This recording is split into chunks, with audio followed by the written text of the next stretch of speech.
श्री विद्यापति जी आज आ गए हैं अवंतीपुरी में और श्री इंद्रद्युम्न महाराज के साथ उनका वार्ता हो रहा है। श्री विद्यापति जी से श्री नीलमाधव स्वरूप श्री जगन्नाथ महाप्रभु की पूरी कथा श्री इंद्रद्युम्न महाराज ने सुनी और सुनकर गदगद हो गए। बोले, आप तो मुख से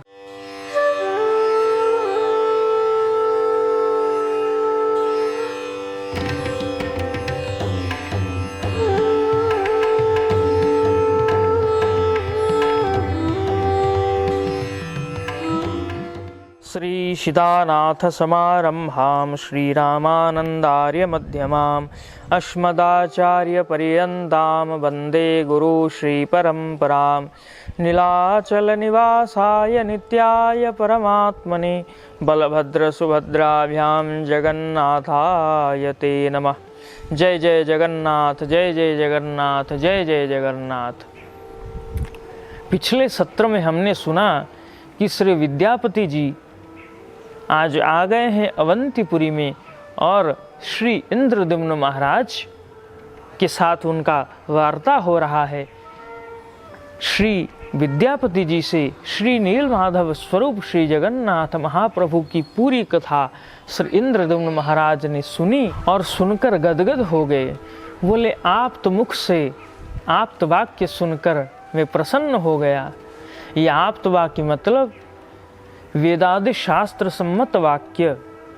एक तो भगवान श्री नीलमाधव स्वरूप जो जगन्नाथ का स्वरूप है वो तो वेदांत सम्मत है ही। तो जैसे हमने पहले सुना है, पश्य साक्षात जगन्नाथम वेदांत प्रतिपादितम। ये जो नीलमाधव स्वरूप श्री जगन्नाथ महाप्रभु हैं, ये वेदांत उपनिषद आदि द्वारा प्रतिपादित श्री विग्रह हैं और उनके संबंधी जो कथा है वो अभी वेदादि शास्त्र सम्मत ही कथा है। श्री इंद्रद्युम्न महाराज के जो कुल गुरु हैं तो उन्हीं के छोटे भाई हैं श्री विद्यापति जी। तो गुरु के ही छोटे भाई गुरु स्वरूप हैं और ब्राह्मण देवता हैं। तो उनके मुख से सुनकर ये बोले कि हे गुरुदेव के मुख से सुनी हुई जो आप्त वाक्य है उसको सुनकर मैं प्रसन्न हो गया। अब तो यही इच्छा है कि पूरी राज्य प्रजा और अपने संपत्तियों सहित मैं पुरुषोत्तम क्षेत्र को जाऊं, वहीं जाकर अपनी पुरी वसाऊं और शत शत उपचारों के द्वारा मैं भगवान नीलाद्रीनाथ की सेवा करूं, उनकी पूजा करूं। ये सोचकर वो स्तुति कर रहे थे। तभी उसी समय श्री देवर्षि नारद का पदार्पण हुआ है। बोलो श्री देवर्षि नारद जी महाराज की जय। श्री देवर्षि नारद आकर के पहुँचे तो इंद्रद्युम्न महाराज ने पाद्य, अर्घ्य, आसन, आचमन आदि देकर उनका स्वागत सत्कार किया और उनको दिव्य सिंहासन पर बिठाया। बोले, महाराज अहो भाग्य, आप यहाँ पधारे, कितने जन्मों के पुण्य का उदय हुआ है। देवर्षि बोले, राजन मैं बद्रीनाथ गया था श्री नरनारायण भगवान का दर्शन करने। वहाँ भगवान नारायण ने मुझे ध्यान के माध्यम से आपका सारा चरित्र मुझे बताया और उन्हीं की प्रेरणा से आपके पास में आया हूँ।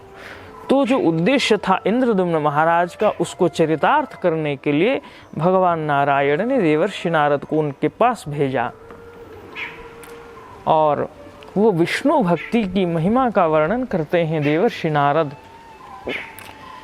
कि आप भगवान ब्रह्मा के पंचम पुरुष हैं, पंचम पीढ़ी हैं और आपके मस्तिष्क में ये जो बात आई है, आपकी बुद्धि में जो भगवान श्रीहरि के प्रति ये अत्यंत प्रशंसनीय है। और क्यों ना हो, आप भगवान ब्रह्मा की जो वंशज हैं और जब करोड़ों करोड़ों जन्मों के पुण्य प्रताप एकत्रित होते हैं तब भगवान विष्णु की भक्ति की प्राप्ति होती है। और जितने व्रत हैं, जितने तीर्थ हैं, जितने दान हैं, तपस्याएं हैं, उनको करोड़ों करोड़ों मात्राओं में कर दिया जाए और श्री विष्णु भक्ति के और वो सब मिलकर भी श्री विष्णु भक्ति को अगर 1000 गुणित कर दिया जाए तो उसके एक भाग के समान भी समान नहीं होगा। तो ये विष्णु भक्ति की महिमा है। और 3 प्रकार की विष्णु भक्ति या भगवत भक्ति के बारे में वर्णन करते हैं। अंत में चतुर्थ भक्ति के बारे में वर्णन करते हैं। एक होता है तामसिक भक्ति। तामसिक भक्ति क्या है? किसी चीज़ के प्रलोभन में आकर हम अगर भगवान की भक्ति करते हैं तो उसको तामसिक भक्ति कहा गया। और परलोक की इच्छा से परलोक मंगलमय हो, सुधर जाए, इस उद्देश्य से जो भक्ति किया जाता है उसको राजसी भक्ति कहा जाता है। और ये परलोक ही स्थिर है और ये संसार ये नश्वर है। एक ही परमात्मा और परमात्मा का परम धाम और परलोक ये अविनश्वर है। तो ये सोचकर जो भगवान की भक्ति किया जाता है तो उसको सात्विकी भक्ति कहा जाता है। और एक भक्ति है जब ये निर्णय किया जाता है शास्त्रों के माध्यम से कि श्री जगन्नाथ ही इस जगत के रूप में दृष्ट हैं, श्री जगन्नाथ ही इस जगत के रूप में सृष्ट हैं और तत्वतः श्री जगन्नाथ ही इस जगत के रूप में परिव्याप्त हैं, दृश्यमान हैं, प्रकट हैं। ये जानकर और तत्वतः श्री जगन्नाथ और श्री जगत में कोई अंतर नहीं है। परमात्मा और जीवात्मा तत्वतः एक ही हैं। व्यवहारिक दृष्टि से दोनों अलग अलग हैं। व्यवहारिक दृष्टि से परमात्मा सेव्य है, जीवात्मा सेवक है। ये जानकर जो और उन्हीं के अलावा कुछ नहीं है, वही परमात्मा इस जगत के रूप में, जीवात्माओं के रूप में, सृष्टि के रूप में दृश्यमान हो रहे हैं। ये जान करके जो भक्ति किया जाता है उसको अद्वैता भक्ति कहा गया। तो जो सब भक्ति कल्याणकारी हैं, जीव का कल्याण करते हैं, मंगल करते हैं। जो तामसिक भक्त होता है वो धीरे धीरे राजसिक भक्त हो जाता है और जो राजसिक भक्त होता है वो धीरे धीरे सात्विक भक्त होता है और जो सात्विक भक्त होता है वो धीरे धीरे अद्वैत भक्ति करता है और वह अद्वैत भक्त हो जाता है। तो इन सब के बारे में वर्णन करते हुए भगवान विष्णु के भक्तों के लक्षण के बारे में उन्होंने बोला कि भगवान विष्णु के जो भक्त हैं, उपासक हैं, वो भगवान विष्णु का स्वरूप धारण करते हैं, ऊर्ध्वपुंड्र तिलक धारण करते हैं, शंख चक्र गदा पद्म धनुर्वाण आदि जो भगवान के आयुध हैं, चिन्ह हैं, उनको धारण करते हैं। तुलसी की कंठी, तुलसी की माला और भगवान की प्रसादी माला से अपने अंग को सुसज्जित करते हैं। सदा परोपकार में लीन रहते हैं, भगवान की भक्ति में लीन रहते हैं, जगत के कल्याण में लीन रहते हैं। आहा, और भगवान शिव आदि देवताओं की उपासना करते हैं।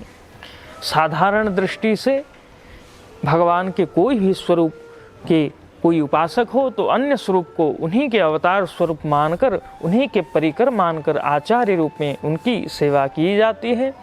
लेकिन विष्णु भक्तों के लिए विशेष रूप से कहा गया कि भगवान शिव तो निश्चित ही साधारण और विशेष रूप दोनों रूप से उनकी सेवा भक्ति होना चाहिए, क्योंकि वो परम वैष्णव हैं। श्रीमद् भागवत में कहा गया वैष्णवानाम यथा शंभुः, वैष्णवों में भगवान शंकर श्रेष्ठ हैं। और रामचरितमानस में कहा गया शिव सम को रघुपति व्रतधारी, बिनु अघत जी सती असी नारी। भगवान शिव के समान श्री रघुनाथ जी के व्रत को धारण करने वाला कौन है, जो बिना अपराध के श्री सती जी को भी त्याग दिया। तो ऐसे महान जो वैष्णव हैं भगवान शंकर, उनको निश्चित रूप से वैष्णव लोग आराधना करते हैं, उपासना करते हैं, क्योंकि शिव जी के कृपा बिना विष्णु भक्ति नहीं मिल सकता। तो इस तरह से श्री देवर्षि नारद वर्णन कर रहे हैं और आगे क्या हुआ हम लोग सुनेंगे। तब तक के लिए जय श्री जगन्नाथ।